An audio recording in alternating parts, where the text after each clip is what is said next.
myself a promise. I won't quit, keep going till I got it. I won't give up till I'm on top. Yo, no, I ain't the type to give up. If I do something, man, I do it till I get what I want. I turn a business out of nothing into something I love. I got a poker face, but honestly, I'm not one to bluff. I flip a switch, never miss, man, I always stay up. Don't let them see you, bitch, always have a plan to stay tough. This life ahead of you ain't easy, it was built to be rough. But that's what makes a personality, is tragedy, bruh.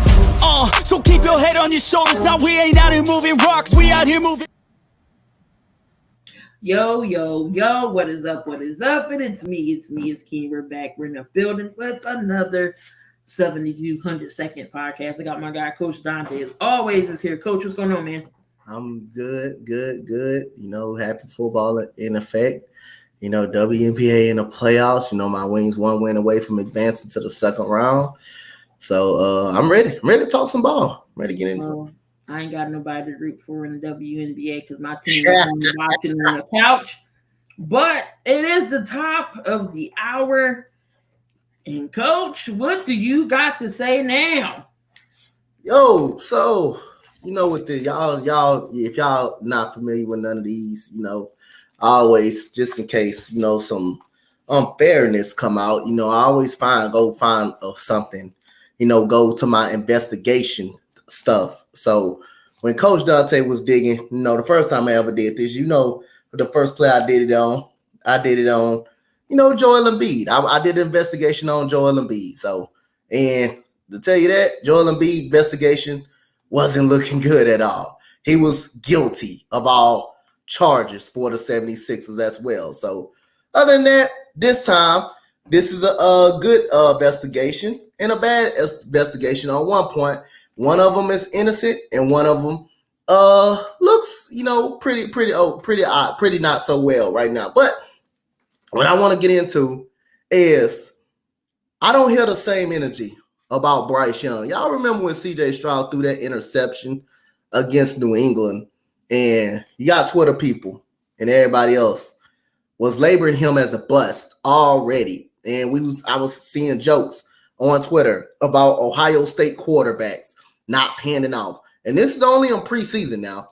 This is before these quarterbacks starting their careers right now, as they are today. This is before these quarterbacks play 4 years of football, or any rookie play 4 years of football. So other than that, like I said, I love Bryce Young. I'm going to get that out the way. I'm going to get that out the way right now.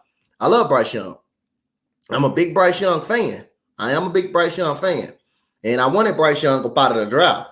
That was my number one guy out of the draft. But other than that, I knew who C.J. Stroud was. I knew how great C.J. Stroud was going to actually be as well. So when we lost that Week 18 game, I wasn't mad at all, because it's either, you know, someone is going to trade up to get Bryce Young. Someone is going to trade up to get Bryce Young. Fortunately, it was Carolina.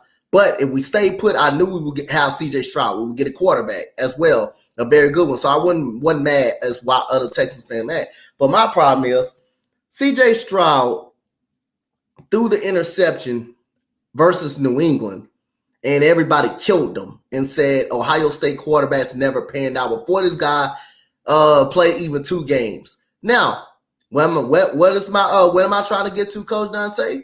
I'm going to tell y'all. So I went through an investigation, and I looked up some stuff, and I wrote down some notes right now. So it's about six questions of them. So y'all pay attention. Y'all just pay attention. This class is now as in session. So C.J. Stroud already, I'm expecting the people to say Bryce Young offensive line is horrible, is really bad. By the way, he's playing with number ones on his offensive line.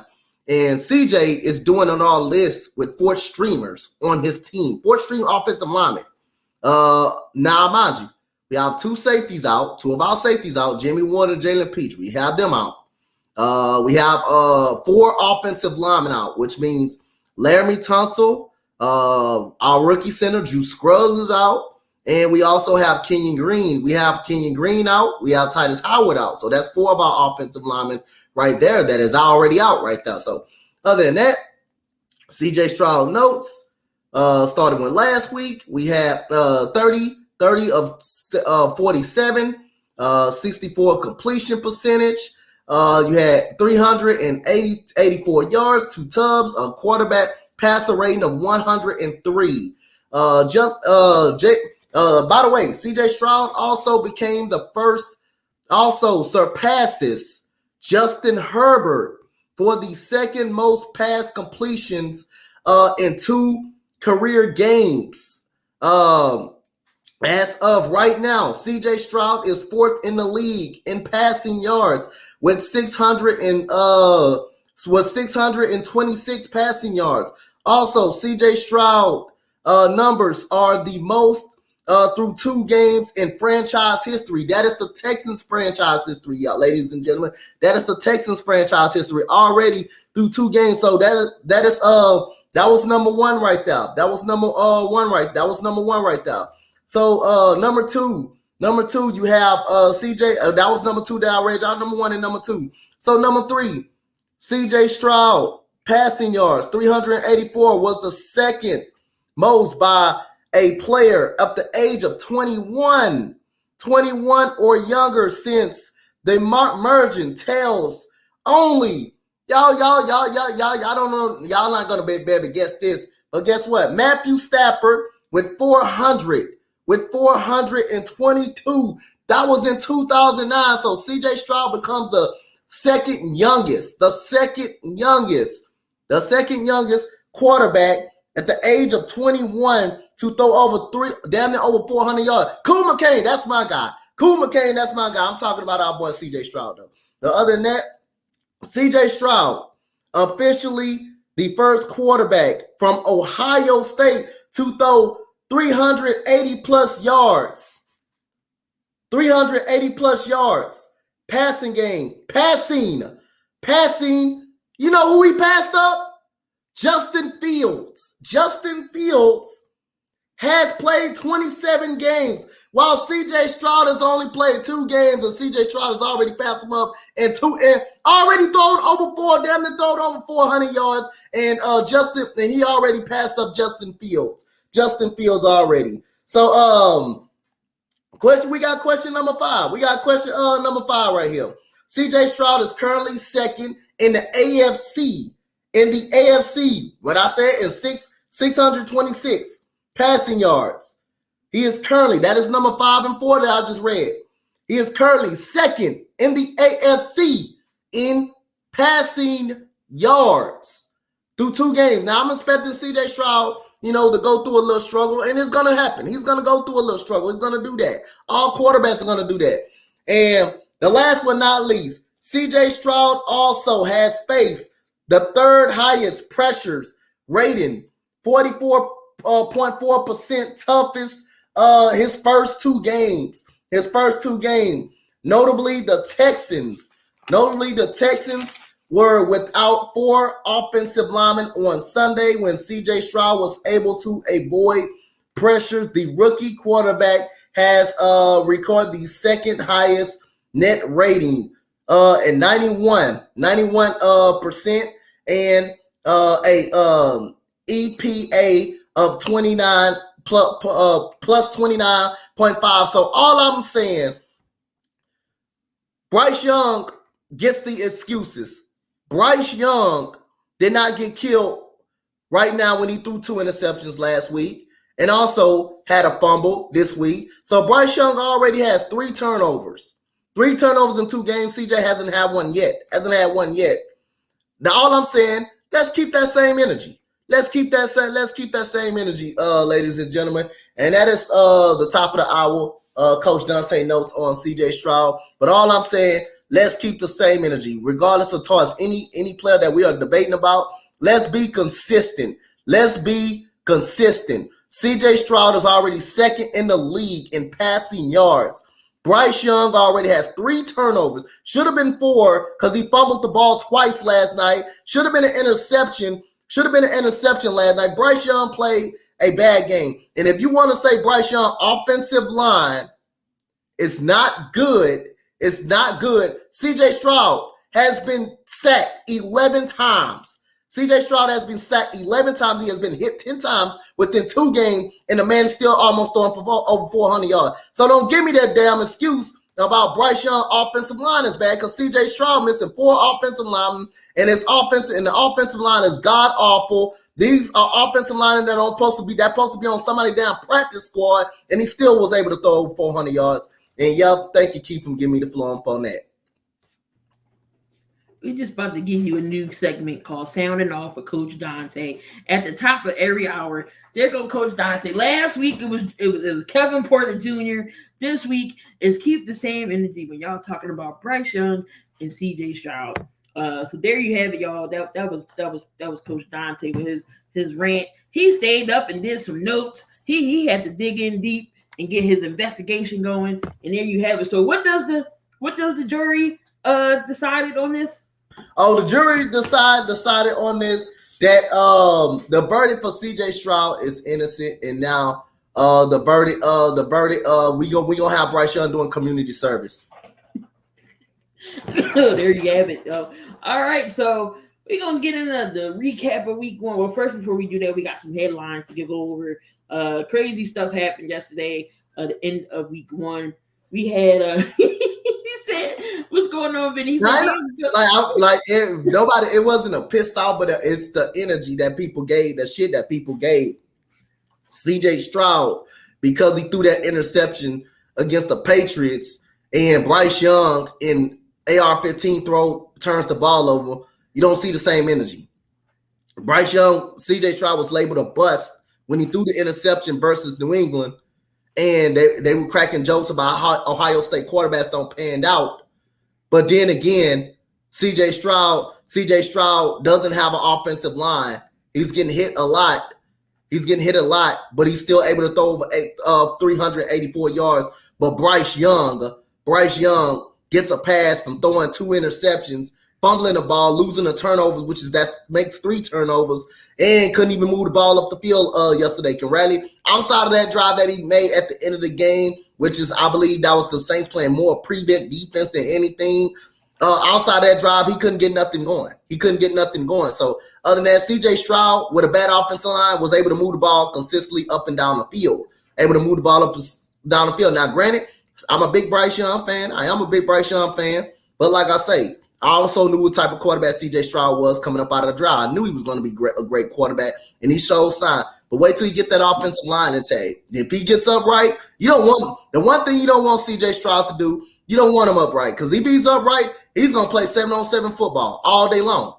He's going to play 7-on-7 football all day long if he's upright. That's just what it is. They're trying to say he 5'10". I don't know. He might be smaller than Russ. He might be a little 5'9", by something up in that area. Right. Neither team has an O-line, right? Yeah, neither team has an O-line, but guess what? Who's succeeding better? CJ Stroud still throwing down there throwing 400 yards. And even though both teams don't have a winning belt, it looks like CJ's progressing a little bit more than Bryce is. Both our offensive line sucks. But you know the difference? CJ's playing with 4-stream offensive line, still doing what he does. He's still throwing over 400 yards, throwing down there 400 yards and 240 yards. Bryce Young got the number 1 starters. They got the number 1 starters and can't block nobody and can't succeed. They got the number 1. CJ doing this with 4-stream offensive linemen. Just think about what he could do with the when our offensive line get back intact. It would be more better. Nah, he's shorter than a toddler. Yeah. What's going on, Bial? Nah, he's shorter than a toddler. That's a meat. That's what cool, McKay. You out of line. Yeah, I mean, Jalen is taller than CJ Stroud. I mean, than Bryce Young. but anyway, let's get down to the headlines here. There's the stuff that popped off today. We all know Nick Chubb is injured with that knee injury. We're gonna go over some more, definitely more. But he's out for the season with that injury. Looks like he has torn ligaments and a dislocated kneecap. So speedy recovery for Nick Chubb. So Kevin Stefanski has for now announced that Gerald Ford will be the starter moving forward. Okay, BR, we about to go to your bowling league, get them strikes, get that perfect game. Kareem Hunt will be visiting the team. Also, I'm hearing Cam Akers as well could possibly be traded over there. But Kareem Hunt knows Kevin Stefanski's offense. He knows how to run behind the offensive line. And just when Hunt and Chubb were there was a 1-2 tandem you did not want to see. So I think Kareem Hunt might be the better move. But Cam Akers also wants to get out of LA, but Hunt is visiting with the Browns, and that's what's going on there. The Giants will not rule out Saquon Barkley. He sprained his ankle. They said 3 weeks, but he's a quick healer. We'll see what's going to happen there. That Chubb injury hurt me real bad because he's my don't worry, he was in one of my leagues too. I'm talking about you're talking about the Tyler from Arizona. I got you. So Bryce Young is taller than Kyler Murray. Let me see here. Mike Tomlin even came out and said that the Steelers offense is missing some mojo, but we're going to talk about the Steelers go over last night's game. And we got some first time Hall of Fame nominees. We got Julius Peppers and Antonio Gates as the first time Hall of Fame nominees. I think Antonio Gates could go in first ballot. I think he can go in this go round. Let me see. So we have first year eligible receivers: Brandon Marshall, Jordy Nelson, Jamal Charles, offensive lineman T.J. Lang, Josh Sutton, Max Unger, and Haloti Ngata, and Julius Peppers and Antonio Gates possibly could go in. What's going on, Ryan? Your thoughts on those first-time nominees? Who you think could possibly get in? I like Julius Peppers. I think he should get in the Hall of Fame. I think Antonio Gates should be too, because he's one of the ones that's the best tight ends, one of the best tight ends that I've seen for a little while. But I'm going to say Julius Peppers on the defensive side of the ball was pretty damn dominant. I like him. So I like Julius Peppers. I like Julius Peppers to get in the Hall of Fame. But I love Antonio Gates too. He's definitely a Hall of Famer. So I like Julius Peppers. And then, of course, you still got the 2022 renominated first year Devin Hester. Torrey Holt is still a question Torrey Holt should be in the Hall of Fame. Hell, he's not in the Hall of Fame. That's a joke. Torrey Holt should be in the Hall of Fame. Torrey Holt, Andre Johnson, Reggie Wayne, Willie Anderson, Jared Allen, Dwight Freeney, Patrick Willis, and Darren Woodson. I don't know why Woodson not in there. Yeah, I think Torrey Holt should be in the Hall of Fame. I got my money on Torrey Holt being in the Hall of Fame. So Torrey Holt should be in the Hall of Fame. What's going on, Vic? That's just weird how Torrey Holt was not in the Hall. The stuff that and Reggie Wayne. Yeah, Reggie Wayne not in the Hall of Fame? Nope. Andre Johnson, Reggie Wayne, Terry Holt, Devin Hester, Jared Allen, Dwight Freeney, Patrick Willis, and then Darren Woodson. Torrey Holt not exactly. Isaac Bruce is already in, but Torrey Holt ain't. Torrey Holt should be in the Hall of Fame. He should be in the Hall of Fame. All right, so let's go over to week 2 already in the books. We about to be in week 3. Week 2, we started off with the Philadelphia Eagles going up against the Minnesota Vikings, and the Vikings pulled that off 34-28. It was a run down their throat type of game. DeAndre Swift, 175 yards on 28 carries and a touchdown. Jalen Hurts with 2 rushing touchdowns. And he threw a touchdown to Devontae Smith, 4 catches, 131 yards, and an interception as well. And Kirk Cousins actually didn't play bad this game. You can't say it was all Kirk's fault, because Kirk threw 4 touchdowns, 31 for 44, 364. He connected with Justin Jefferson 11 times for 159 yards. TJ Hockenson, 2 touchdowns on 66 yards on 7 receptions. Jordan Addison, the rookie, gets his first touchdown. And KJ Osborne with a touchdown as well. It was just a lot of fumbles in those games, a lot of turnovers. I feel like the Eagles could have been up more. Are they still clicking yet? No. Are they winning? Yes, we're 2-0. I think as week 3 comes and we go against Tampa Bay, things should hopefully be clicking with the 10 days off.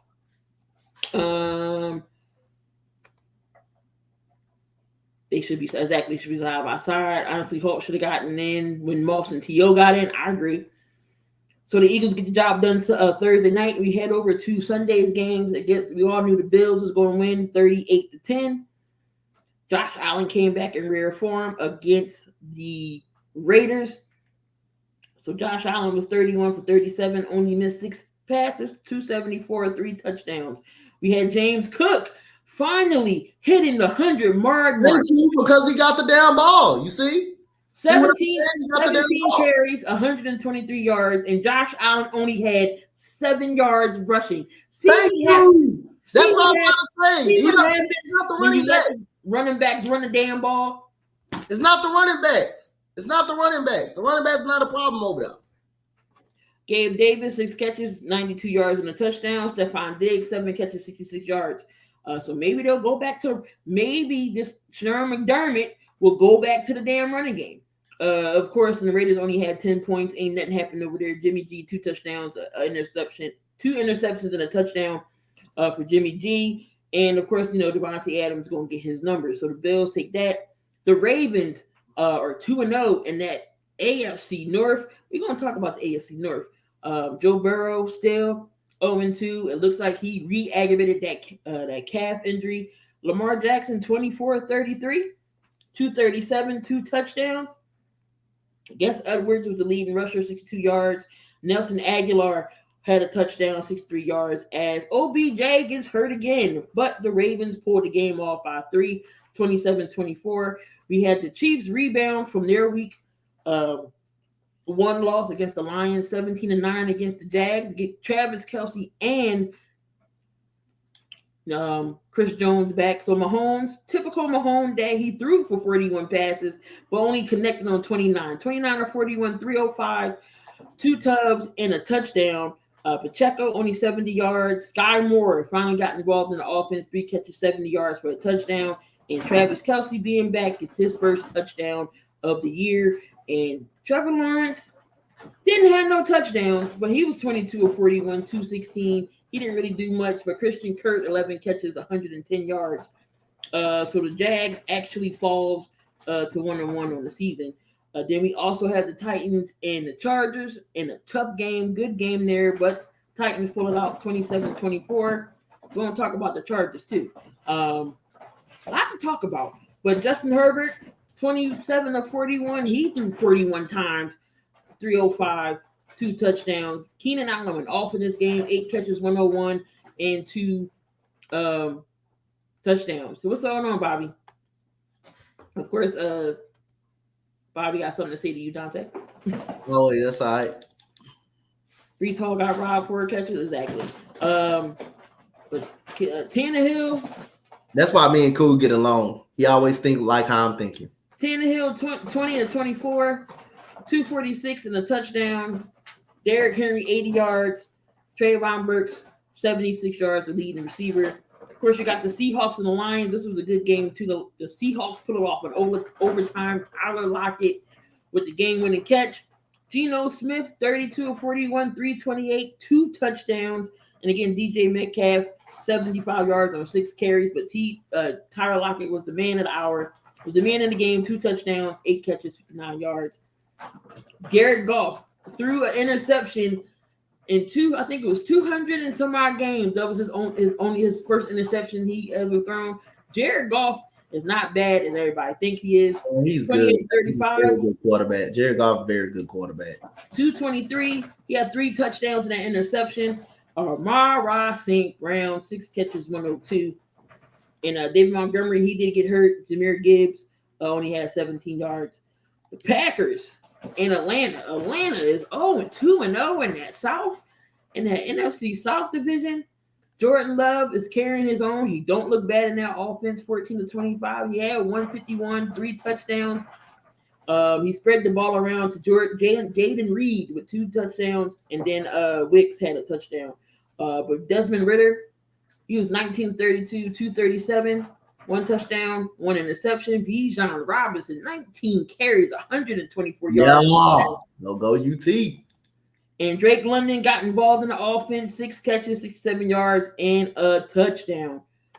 So Atlanta 2-0 again. We're gonna talk about that. The Colorado game was wild. The boys making some noise. Yep, we definitely gonna get into college as well. That's usually towards the end of the show. We had the Colts and the Texans. I thought Houston was gonna pull this out, but this was my pick at the last minute. I knew. Too many injuries. 31 of 20. The Colts win this game. AR gets hurt. in a concussion protocol, so he didn't finish the game. But he did have 2 rushing touchdowns. Zach Moss had a touchdown. Uncle Rico comes in, throws a touchdown. He was 19 for 23, 171. Michael Pittman was the leading reception there. But Tank Dell had 72 yards and a touchdown. But Nico Collins, 7 receptions, 146 yards and a touchdown. Nico Collins and C.J. Stroud had a very good connection. 30 of 47, 384, and 2 tugs for C.J. Stroud. C.J. Stroud gonna be all right, man. So we had the Buccaneers and the Bears. The Bears are starting off 0-2, but the Bucs are starting off 2-0. Is it the Baker Mayfield effect? Justin Fields, 16 of 29, 211, a touchdown and 2 interceptions. DJ Moore was his leading receiver, 104 yards. Baker Mayfield threw for 317 and a touchdown. Of course, Mike Evans, 6 catches, 171 yards and a touchdown. Mike Evans was the leading receiver. Of course, we had the Jets and the Cowboys. We're not even going to go into that game. Cowboys dominated, especially on defense. The Rams and the 49ers, that was a good game. The Niners pulled it out 30-23. Brock Purdy, 17 of 25, 206. He didn't have any touchdowns, but Christian McCaffrey was running up and down the field. He didn't need to do nothing. Brock Purdy did have a rushing touchdown. So did Deebo Samuel. Brandon Ayuk got hurt, but I think he got hurt. So Deebo Samuel was the leading receiver. We had the Commanders and the Broncos. This was a good game, too. The Broncos almost came back, but they couldn't get the 2-point conversion to tie it up. Sam Howell and Eric Bieniemy. Sam Howell, 27 of 39, 299. He had 2 interceptions. Leading receiver was Terry McLaurin with 54 yards, and Brian Robinson Jr. almost had 87 yards, almost had a 100-yard game. For the Denver side, we had Marvin Mims Jr., 2 catches, 113, his longest for 60 yards. Denver had a whole bunch of people running the ball. Russell Wilson was running. Devontae Williams was running. You had Sutton with 66 yards. Russell Wilson, 18 for 32, 308. He had 3 tubs and an interception. Then we get to the nighttime game. Bobby's New England Patriots. They're 0-2 against the 2-0 Miami Dolphins. Tua Tagovailoa, 21 of 30, 249. He had a tub and interception. But Raheem Mostert was running up and down. Again, Tua didn't have to do much. Why? Because Raheem Mostert was running up and down in Gillette Stadium. 121 yards, 18 carries, 2 touchdowns. And we had Jalen Waddle with 86 yards. Last night's games, Dante. Lord have mercy. So the first game that came on with the Saints and the Panthers, the Saints win that game 20-17. The Panthers did come on to Lord late into the game, garbage time minutes. But Derek Carr finally is on the winning team. They're 2-0. And then we got the Browns and the Steelers. And the Steelers come back to win that game off a Joey Porter tip. And it was TJ Watt scoop and score a sack. He runs it in 26-22. The Steelers win the game, and the Browns are 1-1 in that division. Now, with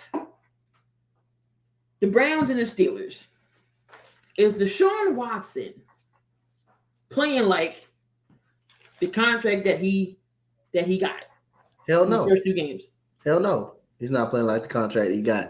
And I need them. I love Deshaun Watson, but I need them to lose much as they can, because you know why? We can get the pick. We can get that damn pick. So other than that, I know they're gonna be competitive. They're gonna be competitive. I think Deshaun Watson, again, I will say this, he will be solid enough to snap up out of it. But I'm gonna wait. I'm gonna take a little bit a verdict out on the on after this season, but something gives me a vibe that, you know, Deshaun Watson, he is capable of having great games. He is capable of doing that.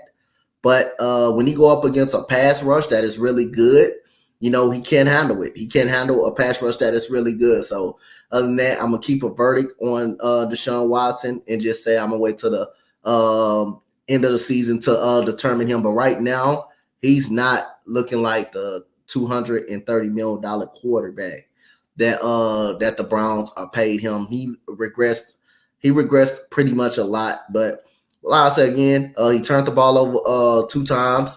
The interception wasn't his fault. The interception was not his fault. Was not his fault last night. You got to catch that. If you're the receiver, see, I hate interceptions like that. When the ball bounces off of receivers or a tight end hand and it goes right into a DB hand, that interception should be on the receiver, not the quarterback. So I kind of hate interceptions like that, but it counts on the quarterback stats. It counts on the quarterback stats for some reason. But other than that, hey, he doesn't. The question, he doesn't look like that $230 million quarterback. So it's looking good for Houston right now. And Deshaun Watson, 20 of 40, 235. He had an interception and a touchdown. And then he also fumbled twice. Cleveland had four turnovers. Cameron Gaines of 4 turnovers. Jerome Ford, 16 carries, 106 yards. Jerome Ford didn't do bad after Nick Chubb got hurt. But on the Pittsburgh side, Kenny Pickett, 15 to 30, 222 yards, a touchdown and an interception. George Pickens, 4 catches, 127 yards after because somebody got hurt. It was Johnson got hurt. So he went out. But this Pittsburgh defense did get to Deshaun Watson 6 times. TJ Watt with the game winner with the sack and the touchdown. That pretty much sealed that deal. I know Joey Porter Jr., he got a tip. But what is this? Mike Tomlin said the offense don't have no mojo. What is lacking about Pittsburgh that they need to get going? I think they need to get the running game more involved a little bit. I just think they need to get that going a little bit. I think Kenny Pickett needs to be more consistent with not turning the ball over and protecting the football more. I think that's what when he's talking about mojo, it may be a different type of mojo he's talking about, but it's no flow, no energy at all to them as well. But if Kenny Pickett has to be more consistent on not turning the ball over a lot, and they got to get the running game involved. They got to get the running game involved a lot more. So without that running game, if you can't get the running game involved, teams will know you're going to throw the football. They know you're ready to throw the football. So it gives a team a game plan. Say they're throwing the football. Kenny Pickett, 15 of 30. That's not good. You missed 15 passes out of 30 attempts. You only completed 15. That is really horrible. And then Najee Harris, 10 carries. Are you serious? Only 10 carries? You got to get that running game along. Got to get that running game going. And also, Matt Canada, like Vic said, Matt Canada, the offense. You got to get Najee Harris involved into the damn game. There's no way in the world this man had a great rookie year, and all of a sudden his carries are diminished. You got to get this man some touches to get the game going. You got to run the football. That takes a lot of pressure off Kenny Pickett and his arm, him being able to throw the ball too much, 30 times throwing the football, and Najee Harris only getting 10 carries. You got to get Najee Harris more carries. Got to get him involved into the game. That's what I think. I don't know what, like, it's a different type of mojo that Mike Tomlin is saying, but from my perspective, no, Matt Canada got to do a better job of being a creativity of play calling. He got to get the ball in Najee Harris' hands. He got to, whether if it's in a passing game or definitely in the running game, you got to run the football, man. You got to run the football because every time, Kenny Pickett drops back, who he's looking for? George Pickens. He's looking for George Pickens all the time when he's looking for. And teams are going to start to know that, and they're going to start, now that Johnson is out, they'll start to know that, and they're going to start putting a double team on him. Depends on what team you play. But other than that, you got to get Najee Harris the football. Ain't nowhere in where you get this man 10 carries. And he had 43 yards, so he was running the ball well. He just got 10 carries. He just got less carries. He needs to get the football a lot more. So get that running game going. Take the ball out of Kenny Pickett's hands, a little bit more, and just get the running game going. Get Najee Harris involved in the game, whether it's the passing game or the passing game or the running game, but get the run involved. Now, can the Browns rely on Deshaun Watson to get them into the playoffs? No, I don't think they're good enough. I don't think they're good enough to make it. I don't think they will be good enough. I think the Steelers will be better. Ravens look better than anybody. Look better right now, and it looked like the Cincinnati Bengals starting to regress. Cincinnati Bengals are regressing. They're regressing. All right, Daniel Barry, what's going on? So for the other game we had, again, the Saints winning this game 20-17. Again, Derek Carr is 2-0 with the Saints. Derek Carr, he was 21-36, 228, and an interception. Taysom Hill had 9 carries, 75 yards because Jamal Williams did go down, so they had to use Taysom Hill a little bit more. Chris Olave, 6 catches, 86 yards. He had the hell of a catch too. Saints defense, man, is really, really good. Saints defense is legit. We had Bryce Young, 22-31, 153. He had a touchdown. Adam Thielen was his high, 54 yards. He also did get sacked 4 times, and Derek Carr got sacked 4 times. But talk about Derek Carr, how he is with this offense, and how the Saints defense was all over Carolina. Told you, man, that Saints defense is elite, man. That Saints defense is really elite. They got an elite pass rush. Their secondary is really good. Their secondary is really nice. If Marshawn Lattimore can stay healthy. Again, the defense done a very good job of getting out of third down situations and making big plays. Derek Carr didn't have that very much good of a ball game last night, but he made the plays that he's supposed to make to win the game. Chris Olave made some plays, made a beautiful one-handed catch down the left sideline, to get them that first touchdown of the game, and then he made another big third down catch on a very next drive to keep those plays alive. So it was an ugly game, but the running game got started late in the game for the Saints. Also, the running game got started late. Got started pretty much late in the game also. So give credit to Jamal Williams, Jamal Williams got hurt, and we got Tony Jones was able to pick up the slack and run the ball pretty hard last night. So just give credit to that Saints defense for getting Derek Carr the ball back. And I knew Derek Carr was going to get more opportunities. This seems like right now this is a better situation, way better situation than what Las Vegas was giving them. Remind you, Las Vegas never had a top 15 defense ever when Derek Carr played. Their defense always been the problem. Their offense was always good, but their defense was always bad, was really always bad. Now Derek Carr playing with a great defense that's going to get them opportunities to score or put the points on the board. Derek Carr just got to be a very better decision making. That interception he threw was terrible, was horrible, was very horrible. He floated the ball up. Thinking the guy was going to be open. Jeremy Chin, all of a sudden, you saw Von Bell come up out of nowhere, catches the interceptions. Decision making got to be better. But this defense is going to give Derek Carr a lot of opportunities to score and put the ball in the end zone. And like I say, this defense is really good, man. Demario Davis, the captain of that defense. If Marshawn Lattimore can stay healthy, he can be a solid corner in this league. Still got Tyrann Mathieu at the safety position. They can stop the run. They can get to the quarterback. And they did a very good job of harassing Bryce Young all night last night. I know they gave up a touchdown because, again, most late in the game, they started playing prevent defense a little bit more. So, again, this is a better situation for Derek Carr right here. Definitely agree with you there.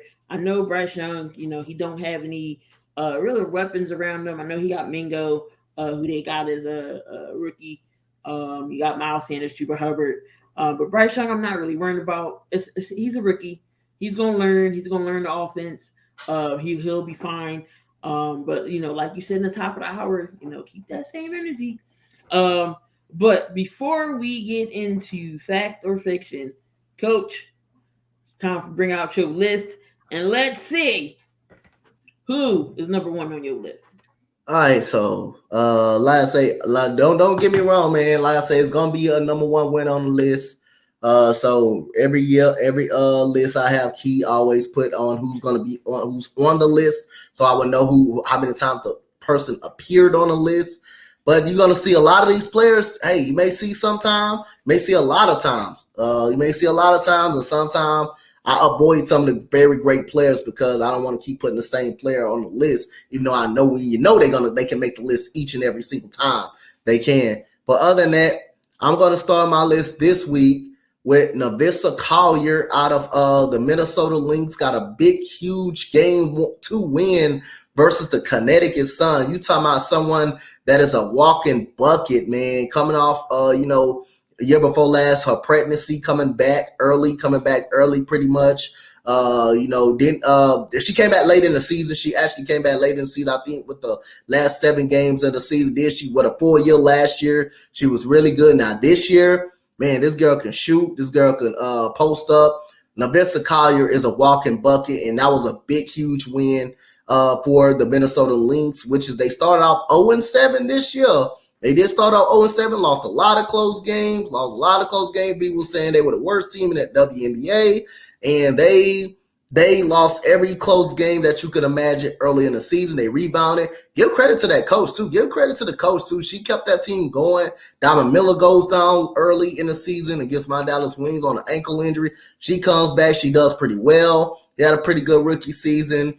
Kayla McBride was huge last night as well. 28 points for Kayla McBride, but Navissa Collier, 26 points, 13 rebounds, a double-double last night. That her and Kayla McBride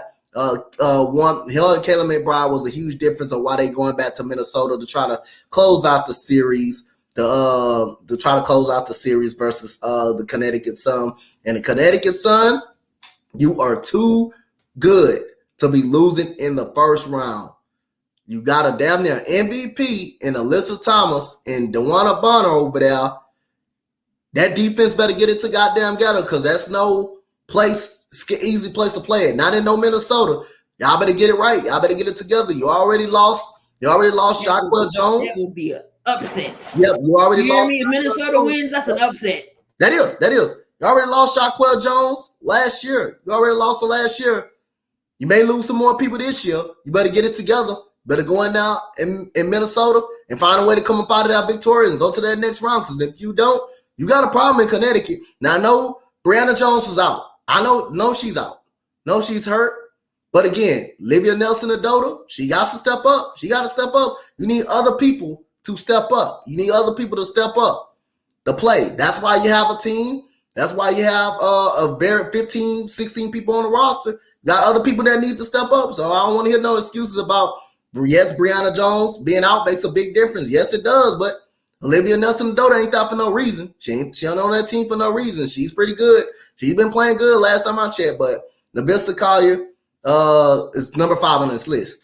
Congratulations, Navissa Collier. You will be on the list many more times. You're an all-star type player. So other than that, we go to Shedeur Sanders, number 4. He could be higher, but I got 3 more people a little bit more ahead of him. He could be more higher. And I think this Shedeur Sanders' second time already being on the list, if I'm not mistaken. Yep. Shedeur Sanders coming back, a huge comeback win versus Colorado. 348 yards, 4 touchdowns, including leading the team 98 yards down the field to tie the game up and winning this game in the double overtime. So Shedeur Sanders gets the number 4 on my list. Congratulations, Shedeur Sanders. This is your second time appearing on this list. Number 3, we got Mike Evans at number 3. Mike Evans at number 3 right now. 6 catches, 170 yards and 71 yards and 1 touchdown for Mike Evans. Mike Evans, I don't know if this is his first time on the list, but hey, may not be the last on the list for Mike Evans. Number 2, Asia Wilson. Asia Wilson comes in at number 2. A monstrous elimination game versus the Chicago Sky. 38 points, 16 rebounds for Asia Wilson. A dominant performance. And if my Dallas Wings win tonight, we're going to have to see them. And, but like I said, I'm be happy about the season. We ain't no shame of getting your ass kicked by a better team. There's no shame on that one. But that's if we close it out. We ain't closed it out yet, but that's if we close it out tonight. That's the team we would have to see. But other than that, congratulations, Asia Wilson, one of the best WNBA player in the league. You can argue Brianna Stewart. I wouldn't even be mad if you argue that. They both great players. And the number 1 player on this list is DeAndre Swift. DeAndre Swift is the number one player on my list. Okay, DeAndre, let's go. DeAndre Swift is number one. A very impressive win over the Minnesota Vikings. 175 yards in a tud. He didn't get a lot of carries week one. Week one against New England, comes in and made extremely effort to give them the ball, to get the running game going, and it worked all game long. And DeAndre Swift, you are now the champion of this week of Coach Dante's list. Hope you be on a many more. So congratulations to all 5 of these people on the list, and you will see most of these people many more times. So DeAndre Swift is the champion of this week's coaches list. All right, and speaking of DeAndre Swift, Chad has a question. A fantasy question. He says, "This is a good ideal trade, Keenan Allen for DeAndre Swift." No, because it's not gonna happen. So in the fantasy, you wouldn't. I don't know if I would trade away Keenan Allen. Oh, you talking about in fantasy? Yeah. No. You say he's gonna start CJ. If CJ get you some points. Jaguar against the Jaguars this week. I don't know. You may have to hold off to the next week. Jaguars got a pretty good defense, so I'm kind of up in the air if you start them or not. All right, let's get into some fact or fiction here, Coach. Fact or fiction: Joe Burrow and the Bengals are going to miss the playoffs.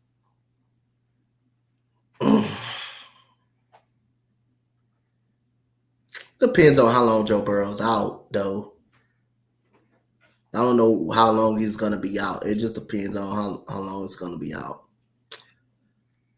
But right now, I'm going to stay. It's hard. This is a hard question. I don't know the status of the injury. I don't know how long he's going to be out to determine that. But I'm going to assume he's going to be out. He's out.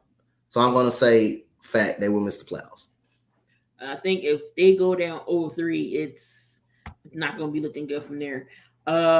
Fact or fiction: the Bears will regret trading away their number one pick from this year's draft.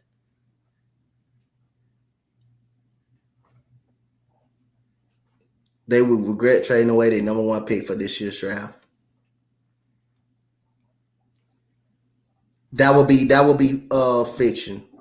I think they spun the pick on the right guy, Darrell Wright, who's been good.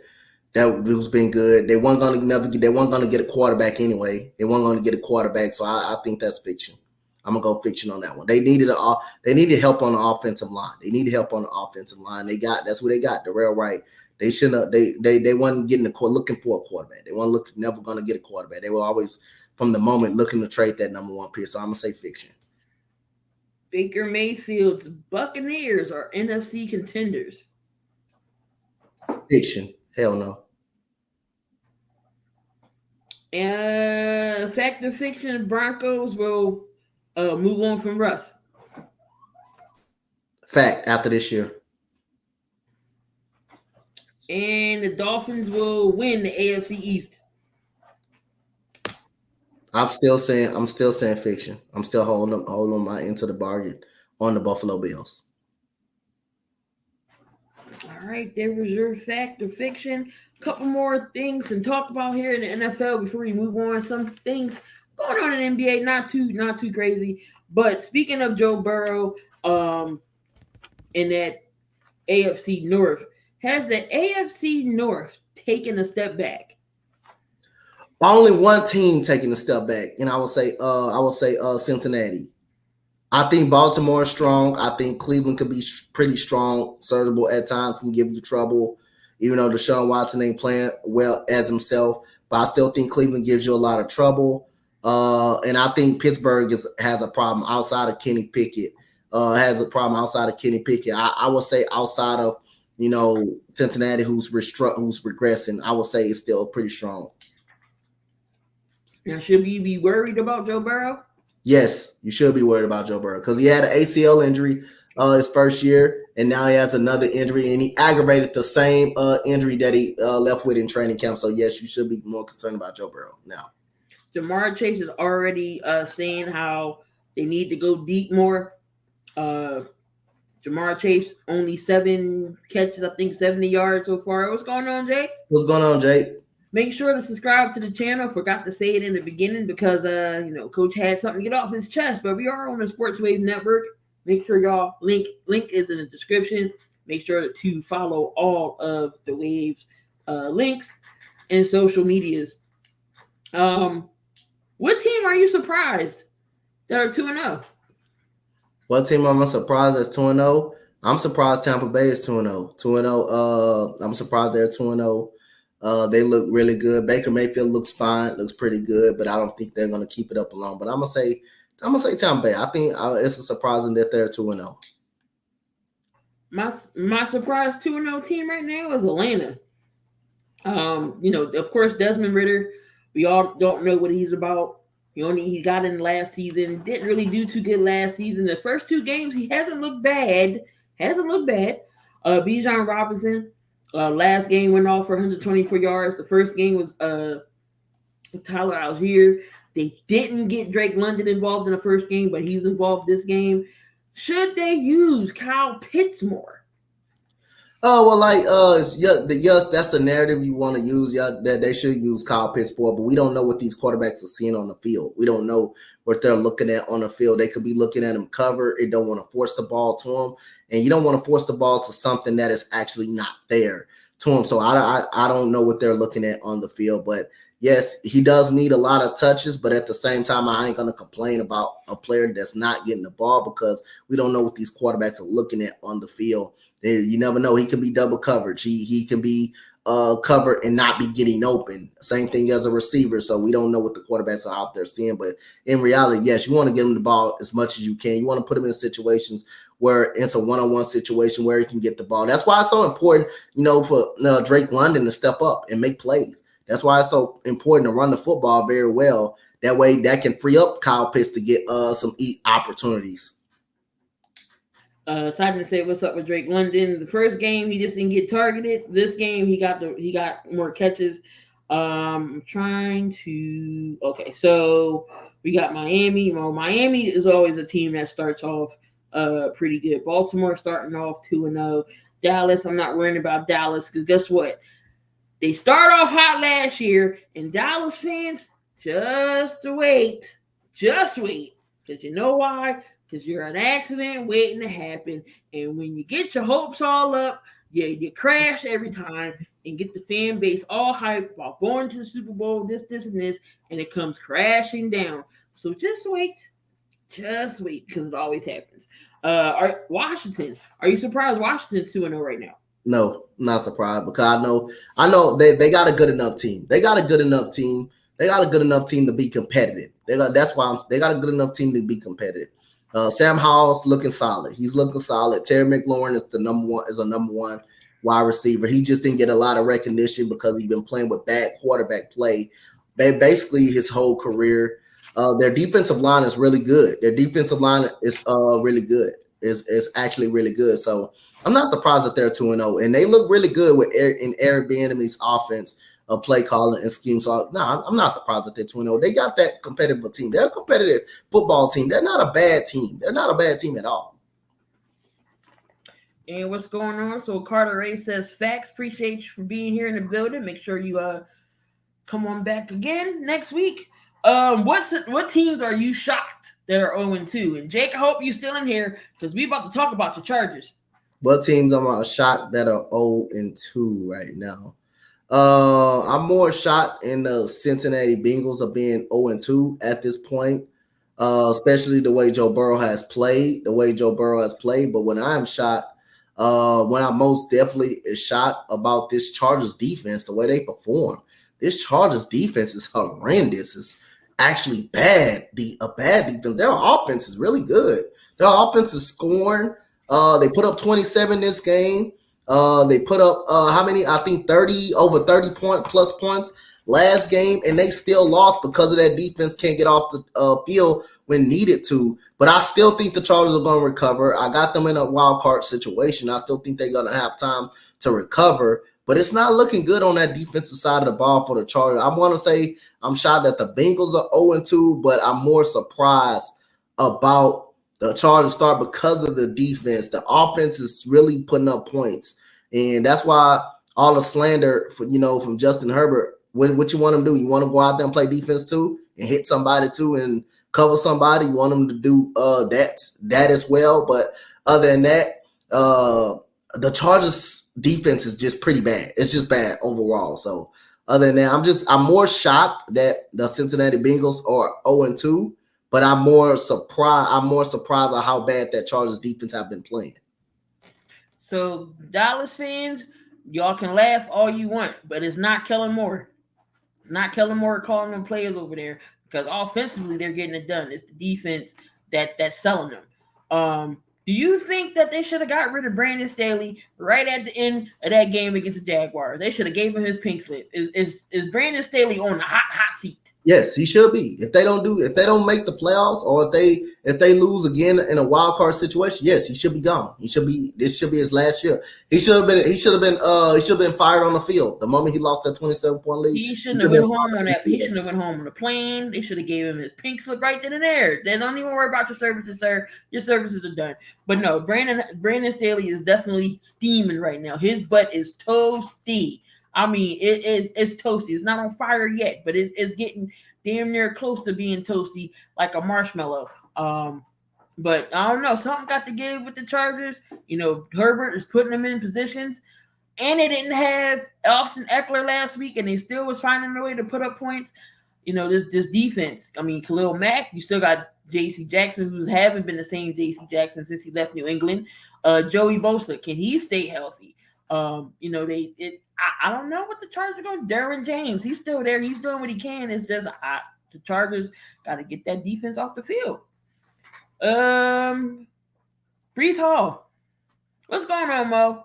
Breece Hall only got 4 carries in this Dallas game. What is Nathaniel Hackett doing on the offensive side of this ball, calling these plays? What is Hackett doing? Well, Dalvin Cook supposed to be the better running back. I mean, you brought him in. Is Dalvin Cook gonna want to play? See, that's the thing that you get when you have a 1,600-yard back coming from Minnesota and you're bringing him to New York. Now all of a sudden, you have Breece Hall was gonna be one of the best backs in the league last year, and guess what? Until he tore his ACL up, he was on the verge of being the offensive rookie of the year and on pace for like 1,500 to 1,200 yards. Now all of a sudden, you bring Dalvin Cook in the mix, a 1,600-yard back. Now they're splitting. I'm splitting carries with a guy that's coming from Minnesota. That's 1,600 yards that that need his touches. So now Breece Hall is upset that he only had 4 carries. He only had 4 carries because he's behind all of a sudden Dalvin Cook, who had a 1,600-yard year last year. So other than that, and do I blame Breece Hall from getting upset? I don't blame Breece Hall from getting upset because he was on the verge of last year, but having a great season and being over 1,400 yards before he tore his ACL up and being an offensive rookie of the year before he got hurt. Remember, the race was between him and Damian Pierce earlier during the year, but when he actually tore his ACL, so now he's playing behind a 1,600-yard running back that just coming out of Minnesota, and now that's taking most of his carries. So hell yeah, I'll be disappointed. I'll be wanting the ball a lot more because he's brought in to be the number one running back from the Jets. Now you bring Dalvin Cook in. Now he's the number one back. Now Breece Hall got to defer. So that could be cancerous right there between those two guys. I got Shannon Sharp, Uncle Shay. He said on First Take yesterday, it had me in tears. He said that Zach Wilson couldn't play a dead person in a horror movie. Yo, I was no more good when he said that. But is Zach Wilson the reason why the Jets are the biggest problem right now? Well, for that Dallas game, I don't know what more they could have done to win that game because Dallas, they put the whooping on them from already start to finish. So I don't know what more the Jets could have done to flip the game around if they could have ran the ball. Now Dallas is a good defense. Dallas gave up 0 blank, the New York Giants, and they only gave up 10 to the New York Jets. But then again, the Jets offense is not world beaters either. They're not world beaters on the offensive side of the ball. But other than that, Zach Wilson, we all know what he is right now. He's a bust. He's not a good quarterback. He's a backup quarterback at best. But there's many factors in that game that they could have that went on. But Zach Wilson is the main culprit why they lost the game. But in plus the running game, the running game couldn't, when you don't get the running game involved, everybody knows you're gonna throw. Everybody knows you're throwing the ball. So, Dallas got one of is good in the secondary as well. And plus that pass rush. That pass rush gave Zach Wilson a lot of problems. That's facts. Mike Greenberg on Get Up said that the Jets need to call Kirk Cousins or somebody else in there to take over. The Jets moved up to get this man. The Jets moved up and got Sam Darnold. The Jets are literally a quarterback away. They need to fix the offensive line. I've been telling Jets fans, I said this O-line is trash. Oh, our O-line ain't trash. We'll be okay. Okay. Yeah, all right. Nathaniel Hackett ain't calling no plays for Breece Hall. We only have 4 yards. And then you got Dalvin Cook, who don't get no yards. You expect Zach Wilson to stay back there and just throw for his life. He was running for his life against a great pass rush in the Dallas Cowboys. Something got to give in New York, and Zach Wilson ain't it. I don't know if you call a veteran. I don't know if you put Case Keenum back there because they did get him.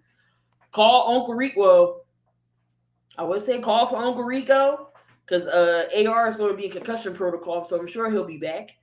One of these veteran quarterbacks that ain't going to get in this game, in no games as backups, call them because something ain't right. So I had the Jets not winning, going to the playoffs anyway. Before Aaron Rodgers got hurt, the Jets O-line is solid blocking, but hot garbage at the pass protection. That's sad.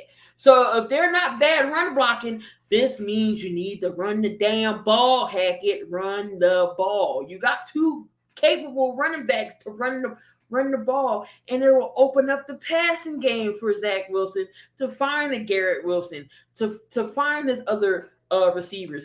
Defensive wise, they're not bad. They just couldn't do anything against the Dallas Cowboys, but they're not bad when it comes to offense. I mean defense. So I don't know what the Jets are going to do, but they need to call somebody. Call Tyrone. Call somebody to come help them out. To come help them. Who had a better comeback game? Was it the Giants or was it the Commanders? Who had a better comeback game? The Giants or the Commanders? Oh, the Giants. They had a better comeback game. Anytime you come back down from 21, especially when you're in the hole against a really not so good of a team, especially due to a fact that you lost 40-0. You lost 40-0 and got humiliated at home against Dallas.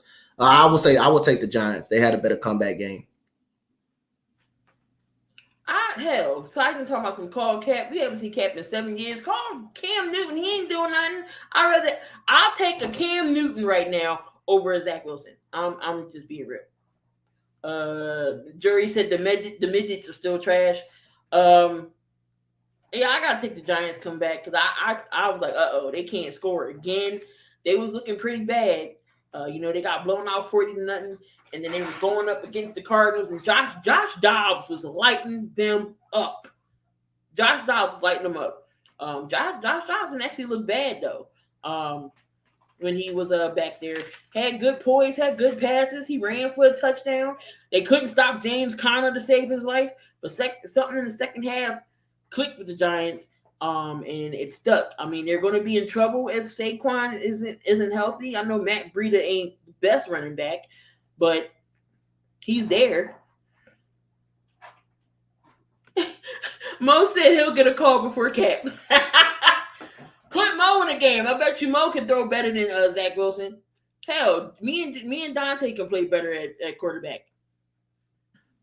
I don't want to play quarterback if that offensive line is that bad. No, in pass protection, I'm not playing quarterback. I'm not to get beat down. I'm not to get hurt because of them. Can Patrick Mahomes get the Chiefs back to the Super Bowl? Yep. To further notice, till I see somebody that can beat him. Yep, I think he can. Like I say, I don't got no concerns with the Kansas City Chiefs. I don't got no concern when Travis Kelce come back. They will be fine. They will do enough. They would do enough. I would say they would do enough to get back. They would actually do it. They would actually do enough. I would say till I see it until somebody beats them. Then I'm gonna take the Kansas City Chiefs until somebody dethrone them. Do you think Kansas City is missing Eric Bieniemy? No, I don't think so. So Eric Bieniemy is right for Washington, and a young quarterback in Sam Howell. Yeah, yes, I think he's in the right. I think they're in the right place.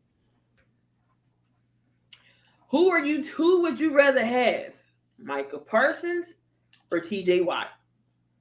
Oh man, that's a tough one. T.J. Watt. I'm gonna take T.J. Watt, but that's a tough one, man. That's a hell of a one. That's a hell of a one. T.J. Watt is the all-time leading sack leader in Pittsburgh with 81. It's definitely tough because both players are hella good. You going TJ? I'm gonna go Michael Parsons. You can't go bad with either one. No, I'm not gonna even be mad at that. I won't even be. That's nothing I can. You can't go wrong with either. None of them is a wrong pick or a disagreement pick. They both great. They both is great. You can't even be mad at it. Talk about Dan Quinn and how he got this defense for the Cowboys going. He used to like he got the right players running the right scheme. I mean, he's got a very good defensive line led by Michael Parsons and Lawrence, and you got Lawrence over there. You got one of the top 10 corners in the league, and Diggs. But it's starting with that pass rush. It's starting with that pass rush, getting to the quarterback and stopping the run. So Dan Quinn has been in this league a long time. He's been in the Super Bowl, even though he's remembered for blowing a 28-3 lead. But he's got some experience. He was in Seattle over that Legion of Boom defense before he got the head coaching job over there. In Atlanta, so he's got some experience of coaching on the defensive side of the ball. So he's doing a hell of a job over there with that Dallas defense. But other than that, it starts with the defensive line. If you can get pressure on a quarterback, I don't care how good your quarterback is or how good receivers you got. If you can get pressure on that quarterback, hey, that's all she wants. If you can get pressure on that quarterback, and no receivers, no DB, that protects the DBs too as well by getting pressure on the quarterback. That protects the DBs as well too, because the defensive line always is getting to the quarterback, so the DBs don't have to block them. They don't have to cover long. But if you can protect your quarterback and you got a great offensive line like the Eagles do, to give Jalen Hurts some time in the pocket, so any quarterback that can survey the field, then I don't care what type of how good your cornerbacks is, they will not hold up if you can protect your quarterback. They will not hold up. They can't cover for that long. But it starts with that defensive line and them guys winning their battles up front. Can the Bills trust Josh Allen to make it through the playoffs? No, and I'm not trusting them. Because they ain't gonna run the ball. They're not gonna run the ball, and that offensive system is gonna go through Josh Allen. And when you're studying throwing the ball, this the thing. They know the Bills are gonna throw the ball. They know the Bills are gonna throw the ball. They know they're not gonna run the ball. So that's a lot of pressure on Josh Allen. That's a lot of times to hit Josh Allen because he's gonna be a part of the running game, and that's gonna be probably a lot of mistakes by Josh Allen. Yes, he's gonna have some good moments, some great throws here and there. But when he has to sit back and throw 40, 50 times, that's going to lead to a lot of opportunities for the defensive backs to catch interceptions. If they're running the ball, now if they run the ball with James Cook like they did Sunday, then that could be a lot tougher to stop them. That could be a lot tougher to stop. You got a better chance of winning with that than having to depend on Josh Allen throwing the ball 40 or 50 times. All right, so we're going to get in these picks and predictions. Coach did better than I did this week than last week. Coach was 12-5 this week to my little old, I went 9-8. So, damn guinea pigs. I know y'all act like y'all don't eat. I swear they act like they don't eat. All right, yo. So we're gonna get into week 3. We already on week 3's week 3 picks and predictions. So starting off week 3, we got the Thursday night. Oh Lord. Thursday night game, we got the Giants and the damn 49ers. Who wins this game? I'm going with the 49ers. Lord have mercy. Going with the Niners too. Niners will be 3-0, and I'm sure Daniel Jones will be looking that. I'm sure that defense is going to get to Daniel Jones. We got the Colts and the Ravens. 2-0 Ravens. Ravens. I'm taking the Ravens. I got the Ravens too. They're going to be 3-0. We got the Browns and Browns in Cleveland. This is not to say a toss up. The Browns in Cleveland. The Browns and Titans. I'm taking the Titans. I said the same thing. Can Tannehill hold up? I know that Browns defense is good. I'm gonna take Tennessee here. We got the Dolphins going up against the Broncos. I'm taking the Dolphins. Taking the Dolphins too. Yeah. Jets and the Patriots. That's the Patriots. Jets and the Patriots. I'm going for the. I'm going for the Patriots. The quarterback plays better. The quarterback play. Just Bills and the Commanders. Bills and Commanders. I'm going to take the Bills on this one. Yeah, I'm going to take the Bills too. The Falcons against Detroit. I'm going to take Detroit to bounce back. Go ahead and take the Falcons. Can Desmond Ridder do it again? 3-0. I don't know. Because the Lions got a good defense, too. They lost C.J. Gardner-Johnson to a pec injury. So C.J.'s out for the year. I'm route the hot hand. Let's go with Atlanta. We got the Saints and the Packers. I'm taking the Saints. I'm going to take the Saints, too. I think that defense can get to Jordan Love. We got an AFC South Division matchup. We got the Jags against the Houston Texans. Jags. We too beat up. All right. I'm going to take the Jags here, too. We got the Chargers and the Vikings. Both teams are 0-2. Who gets their first win? Oh, man, that's going to be a tough. This might actually be a good game. Yeah, it is. Yeah, I know it is, but both teams are gonna. This is desperate for both teams. Minnesota's pass rushing sucks. So defensive. They run defense sucks. We got 175 yards. I'm go. You know what? I'm gonna take the Vikings. I'm gonna take the Vikings.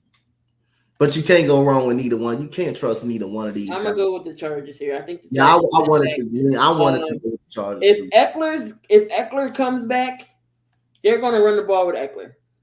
I want to take the Chargers too, but I'm gonna take you taking the Chargers too. No, I'm taking the Vikings. I wanted to go with them. The Seahawks and the Panthers. Panthers got an actually good defense. That's not gonna be a no slouch of a game, but I'm gonna take the Seahawks.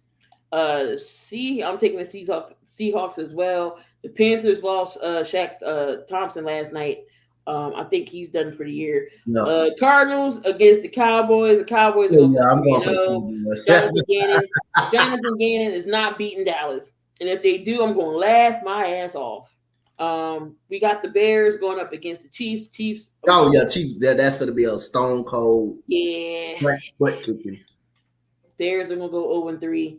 Cardinals are going to go 0-3. We got the Steelers up against the Raiders in Vegas, and that is. I'm going with the Steelers. I like their defense. This was a head scratcher for me too. Offensively, I don't like neither one of the teams offensively, but the Steelers defensively. Right, the Steelers defense. Right. Oh my God! Give me Pittsburgh. And then we got another. See, I don't like these double headers.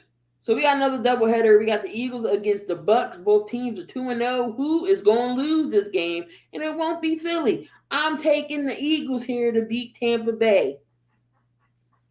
I'm taking time. I'm taking the Eagles. And then we got the Rams and the Bengals. Oh my God, Joe Burrow out this game? I don't know if they didn't say he was going to be out.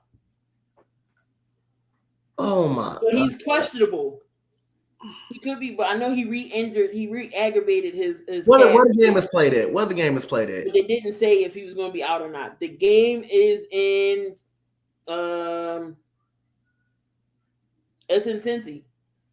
Oh my God! I know Matthew Stafford is playing, but I don't know if Joe does. I know I'm gonna pick the game, and I'm gonna fortunately pick They the going game. Siphon and Vic are going Rams. I'm gonna pick the game in the pick 'em. Actually, I know.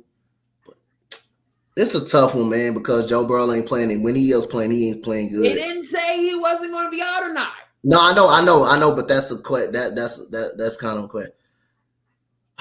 I'm gonna pick the game actually in the pick 'em, but I'm gonna be the lone wolf. I'm gonna take Cincinnati. I'm still gonna take Cincinnati, but I will pick the game if I figure out Joe Burrow not playing. I will switch. I can switch to picking the pick 'em. Don't worry about it. But I'm gonna take Cincinnati right now. I'm gonna take Cincinnati. I'm just gonna bank on Joe Burrow maybe playing, but if he's not, I'm gonna switch it to. I may switch it. Up. I don't know. We got a Super Bowl rematch here. No, it's nowhere near how the Super Bowl was. They got the Rams. Stafford's been playing okay. They got Puka out there balling. Karen Williams is running crazy out of his mind. You know what? I'm taking the Rams. I'm with y'all. I am taking the Rams here. Most said the Bengals are in trouble. I'm taking the Rams.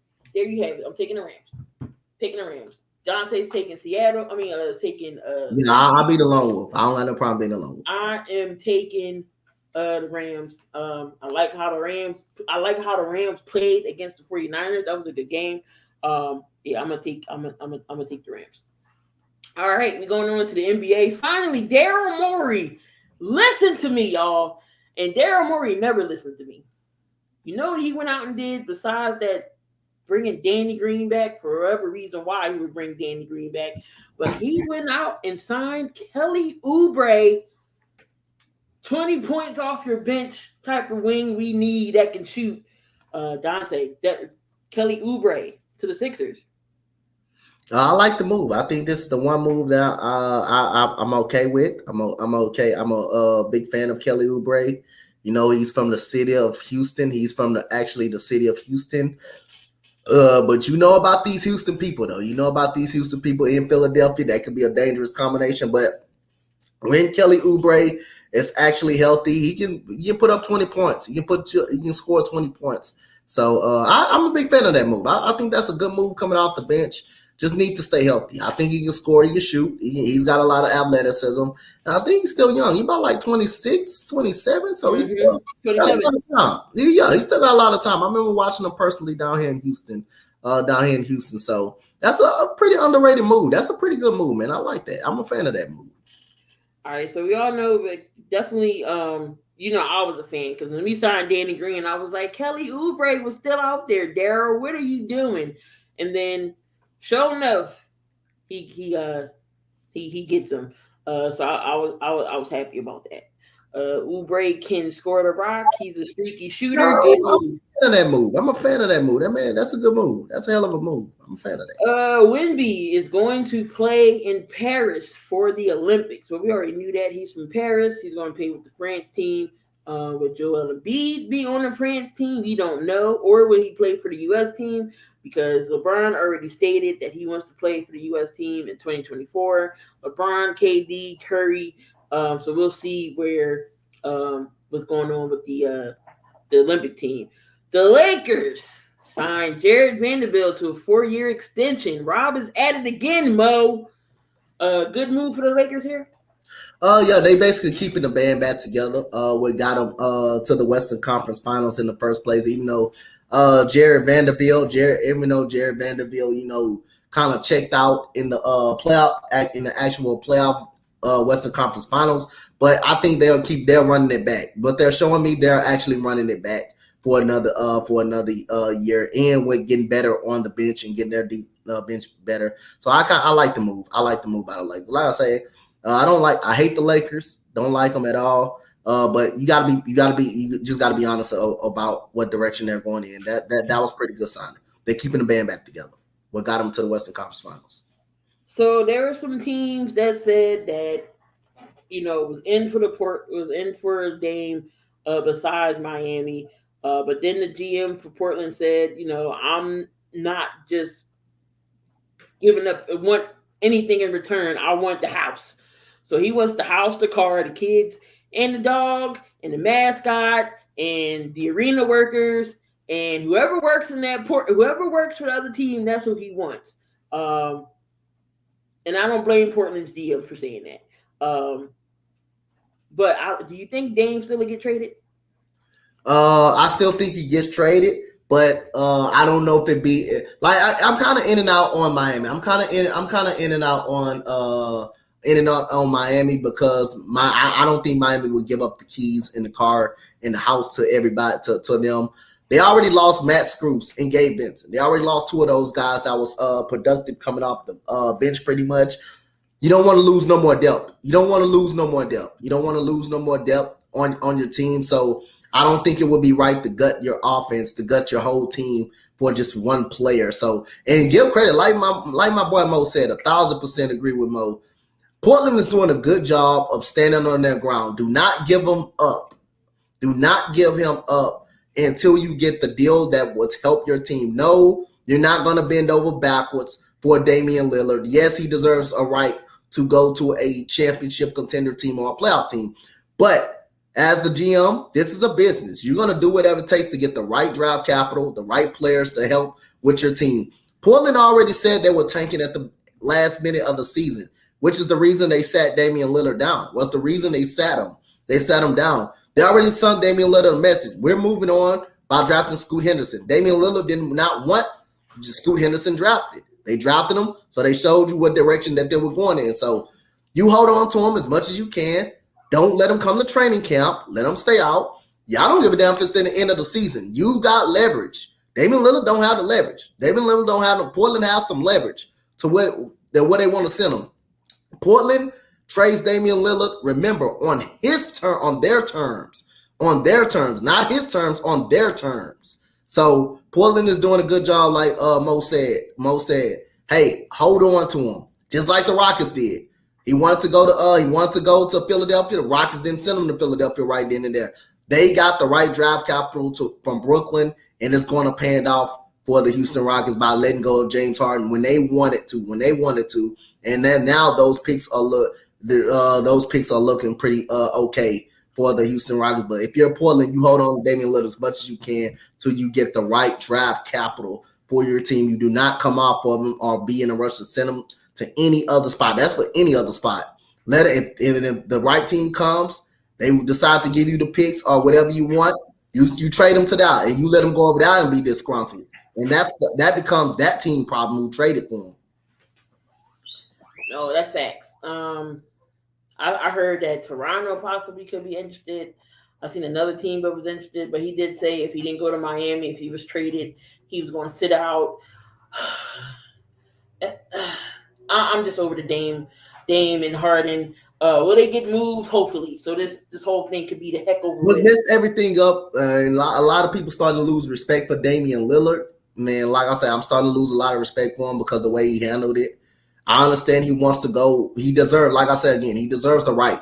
He deserves the right to go compete for a title and go compete in the playoffs. But if you was to come out and say, I would go to any playoff contender team or a team that's even in competition to compete, he would have been gone already. He would have been actually gone already. Just because he only made it clear that he wants to go to Miami is the reason why he's not traded. He's the reason why he traded. If I'm not Miami, I'm not gutting my whole team to get one player. Like I said, you already lost Matt Screws. You already lost Gabe Vincent. You already lost those two. That was valuable pieces to your success of making it to the NBA Finals. You don't gut your whole team for just one player. You don't give up a Jaime Jaquez. You don't give up a Jovic and first round picks. That's basically your whole team to get one player. You keep your team intact. It was already good enough to make the finals. You're just not good enough to win. You're just not going to probably be good enough to beat a team in the NBA Finals. But again, you have the Portland Trail Blazers have all the leverage. In this present. Dame don't have the leverage. If you want to say Dame have the leverage and say yes he does, why is he not traded? If he has leverage, why is he not traded already? Bradley Beal had the leverage to where he wanted to go because he had a no trade clause, so he can decide where he wanted to go. He can decide where to want to go. Kevin Durant forced his way up out of there. But They traded him to Phoenix, who had what the Brooklyn Nets wanted. That was Mikal Bridges and Cameron Johnson. See, but Brooklyn had the leverage of who they wanted to. Brooklyn still had some type of leverage. They could have kept him there. They didn't have to trade him, but Brooklyn was interested in Bridges and Cam Johnson. That's who they got. So other than that, Damian Lillard does not really have the leverage in this. Portland has all the leverage if they want to let him go. Dame does not have a no trade clause. I don't think he does. So that's a little bit of what's going on in the NBA. Again, nothing too crazy. Moving on to the WNBA. WNBA playoffs is set to go tonight. We got 2 games, and Coach will be calling those 2 games. Tonight, we got the Mystics going up against the Liberty. That's literally right after this. So Coach will be doing that game, and then we got the Dream and the Wings. When this game, the Dream, if the Wings can win, they will sweep the Dream and move into the playoff and move to the second round. And we got Washington and New York. New York is up. So both teams are looking for sweeps. Who are you taking in these 2? Well, I'm taking the New York Liberty to finish off the series against the Washington Mystics. I think the Washington Mystics season pretty much was derailed because of the injuries. I think they would have been a little bit of a better team if they wasn't hurt at all. I'm taking the Liberty. Liberty's still a better team at home, and I'm going to take the Atlanta Dream to split the series and to go to Atlanta to win. So go to Atlanta. I'm also going to take the sweep over the Washington Mystics. And I think it's going to be a split. I don't think Atlanta is going to, if they get a big lead, I don't think they're going to let it go like they did last game. Hey, if Atlanta loses this game, that will be 5 games that they lost to my Dallas Wings. That would be 5 games in a row they lost to them. Like I said, I'm just be rooting from the sideline since my team went home and couldn't get into the 8th seed. I thought your team was playing. My bad. Couldn't get into the 8th seed. No.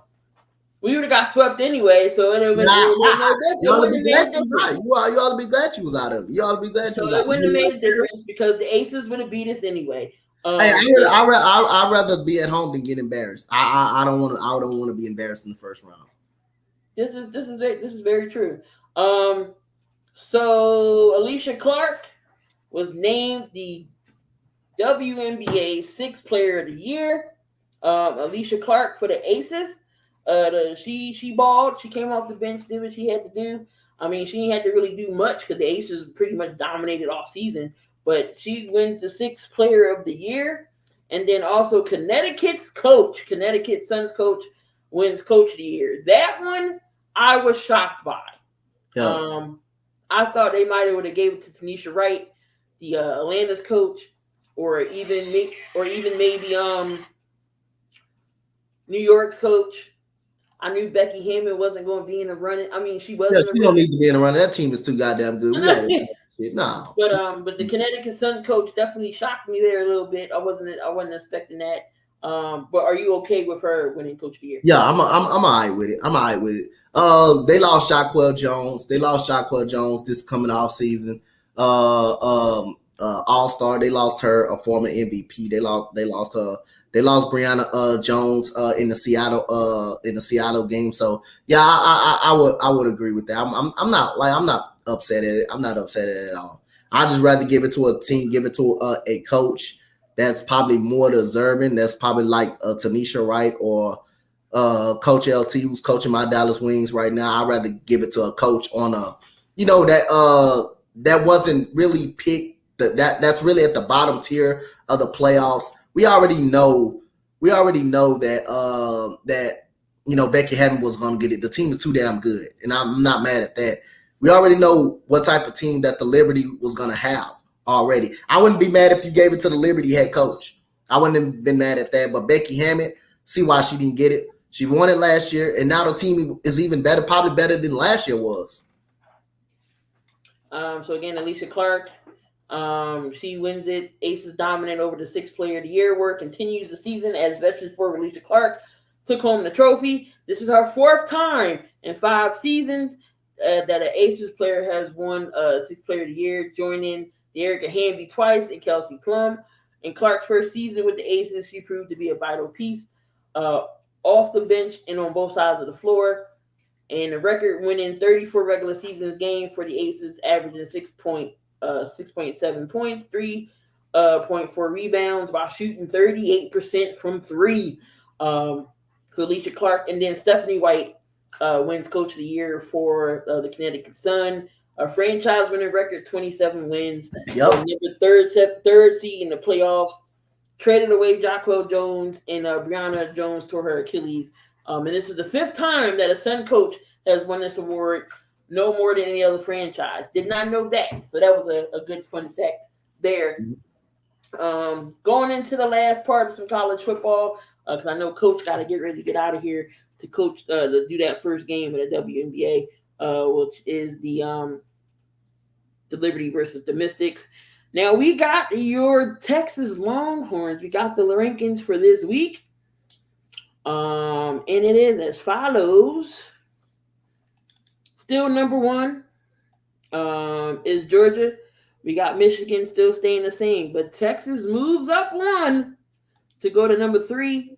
Florida State moves down to number 4, so those are top 4. So 5 through 9 stayed the same.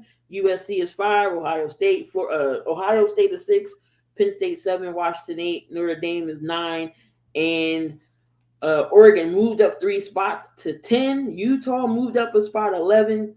LSU moved up 2 spots to go to 12. Alabama is moved down 3 spots. They are now at number 13. Oregon State moved up 2. Ole Miss moved up 2.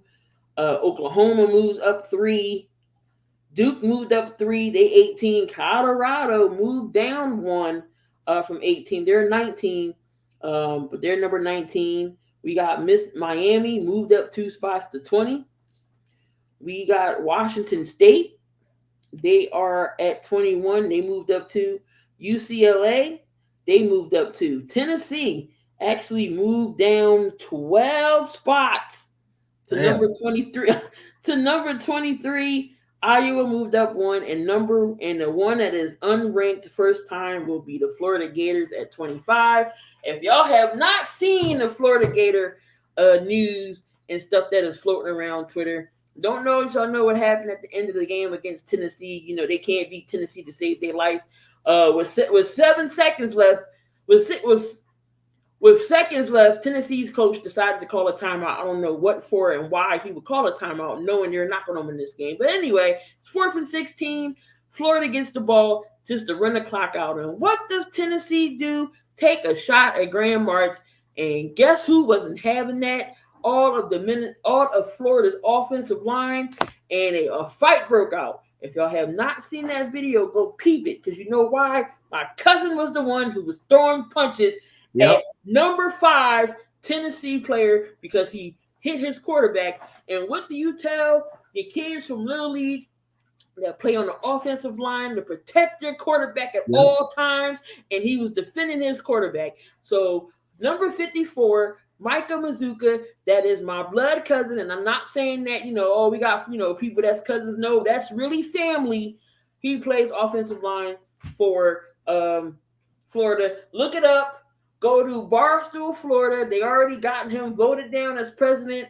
This man's about to get free food everywhere in Florida, everywhere he goes. Damn. So they got him out there in Florida. He was at Baylor last year. He won a bowl game with Baylor, went into the transfer portal, and is with Florida now. So shout out to them Gators. But that was your ranking. Dante, Coach Prime, number 3-0 against Colorado State, even though they was a 22-point favorite. And they went in overtime and won this game. Linemen love free food. They sure do. So Coach Prime wins at home 3-0. Talk about this game. I know they lose. Travis Hunter has a lacerated liver. He's going to be out 3 games. Blackman was the one that hit him late. It was a clean hit, but it's just the intent. You know, it was a very physical game. That game was personal. It was just the intent of it I didn't like. But it's hey, they play football. Coach Prime went out and said what he said earlier. But this man's receiving death threats over a football game. And this is still a kid. He's what, 19, 18, 20 years old. He is still a young guy. He's still trying to make his way possibly into the NFL and in life. But you got horrible human beings that leaked his address, and y'all sending this man death threats. Like, how and why? But talk about this game that was the highest ranking viewed game. People staying up. Look, I fell asleep. I fell asleep at the third quarter and woke up. I was like, oh, they won. So I fell asleep. But talk about this game Saturday night. This game was a pretty good game. Colorado struggled at the beginning of the game. Colorado State had momentum. They had Horton, who was really good, who was great. Their receiver, number 14, and also they had a very good team. I thought the offense played pretty well. The problem is, CU defense is not good. CU defense is not very good at all. But Shedeur Sanders in Colorado woke up at the beginning of the fourth quarter. They started getting a little bit momentum. They started moving the ball down the field. And then that 98-yard drive down the field to turn it into overtime. So Shedeur Sanders handled it really well. There was tight end Harris had a very good game. I think he had 3 touchdowns. He had 2 in the game. He had 2. Yeah, and like I say, Shedeur Sanders showed how great he was. You know, moving the team down the field with 98 yards down the field with about in 1 minute, probably within 1 minute at that time. Really didn't. I don't think they had nothing but probably one or two timeouts at that point of time. But that shows you, that Colorado State, they had a great game. The quarterback, outside of the 2 interceptions, was really good. The turnover battle, Colorado pretty much won the turnover battle. But Colorado made the plays what they needed to make at the end of the game, and Colorado State didn't. But you got to give Colorado State credit, man. They came in here, fought in a hostile environment with a lot of superstars out like Lil Wayne, The Rock and stuff, right, like that. They came in and fought their ass off and nearly won the game. So I want to just give Colorado State that credit right there that they deserve. They played a hell of a game. And just Shedeur Sanders, made a couple more plays than Colorado State did. And, the Colorado team made a couple more plays than Colorado State did. So Shedeur Sanders, 38 of 47, 348, 4 tubs and an interception without his leading receiver and defensive player Travis Hunter, but Xavier Weaver with the touchdown, 9 catches, 98 yards, and the tight end Michael Harrison, he had 2 touchdowns. Jimmy Horn Jr. with the a touchdown as well. And then Colorado State. But moving forward, you got a tough task going up against Oregon this week. Only a few key pieces, only a few things that Colorado is missing. They don't really have a running game, but Prime said in a presser, he doesn't really, I guess care about running the ball or the balance. He just wanted to put points on the board. They still got some holes on the offensive line because Shedeur is still getting hit awfully a lot. Their running defense still needs some work on the offensive line. But if they beat Oregon, does this change the narrative about Colorado? If they beat Oregon, it's a huge plus, man. If they beat Oregon this weekend, it'd be a huge plus. They can be on target from being I expected Colorado CU to be better next year. Definitely with the transfer portal. He's going to get guys from the transfer portal. He's going to get a lot of 5 stars. So you expect the team to start moving to that New Year's Six Bowl game next year. This year, they beat Oregon in Oregon. Hey, they can probably get to a New Year's Six Bowl this coming year. So, like I said again, I got them going 7-5. I think they lose to Oregon, but this will be a huge step up going into Eugene, going into Oregon and beating Oregon, man. They will be right on part. They will be right on set early if they just somehow beat Oregon. So this will be the first conference game against Oregon. And we'll run down these picks real quick. And then we can call it a day. So we got Michigan going up against Rutgers. I'm going Michigan. Both 3-0. We had Florida State almost. They squeaked by Boston College last week. They're going up against Clemson. Who you got? Florida State versus Clemson. I'm going from the upset. I'm going Clemson to win this game. And Oklahoma against Cincinnati. Oklahoma. And we got Colorado going up against Oregon. Oregon. UCLA versus Utah. Utah. Ole Miss and Alabama. Or you got any upsets here? Oh, I'm. You know what? The quarterback situation is out of hand in Alabama. I'm taking Ole Miss. And Jalen Merrill is back at starter. Yeah, I'm taking Ole Miss. Duke versus UConn. Duke. We got Miami versus Temple. Miami. UTSA versus Tennessee. Tennessee. Arkansas versus LSU. LSU. Oregon State, Washington State. Oregon State. Florida versus Charlotte. Florida should win this game. Florida. UNLV versus Georgia. Georgia. Ass whooping. Your Texas Longhorns up against Baylor. Texas. Ohio State and Notre Dame.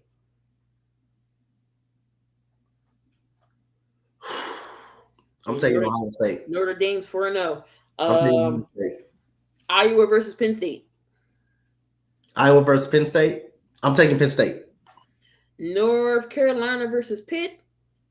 I'm taking North Carolina. USC versus Arizona State. Oh, USC. USC gonna beat the Dogs. And we got California versus Washington. Oh, well, Washington. That's an ass whooping. Stone cold ass whooping. Any college games you might do this weekend?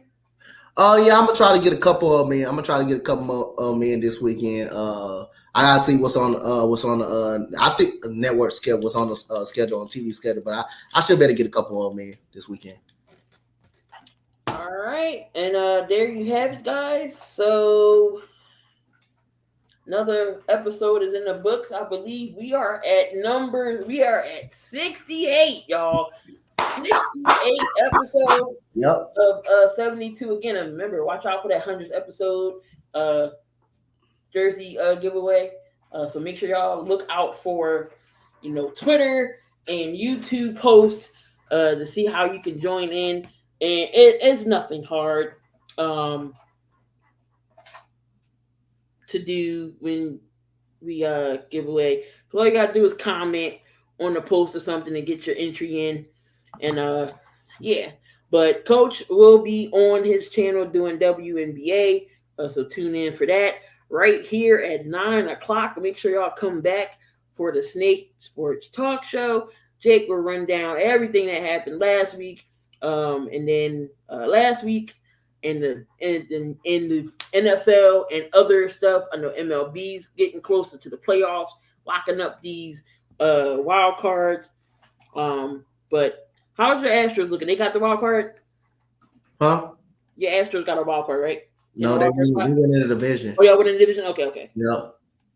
So the Phillies, I believe, are... I'm not even really watching baseball that much. I'm watching college and NFL a lot. So I'm not really paying attention to baseball that much. I know we did beat the Braves yesterday. Kyle Schwarber had that monster bomb of a home run, 483 yards. Feet.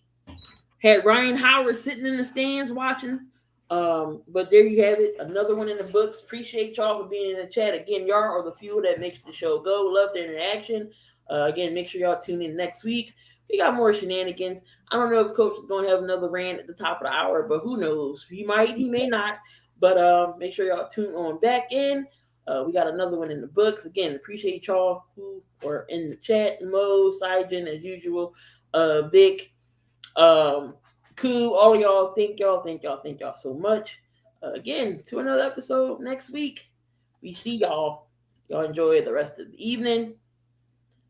Peace out, guys. Peace, y'all.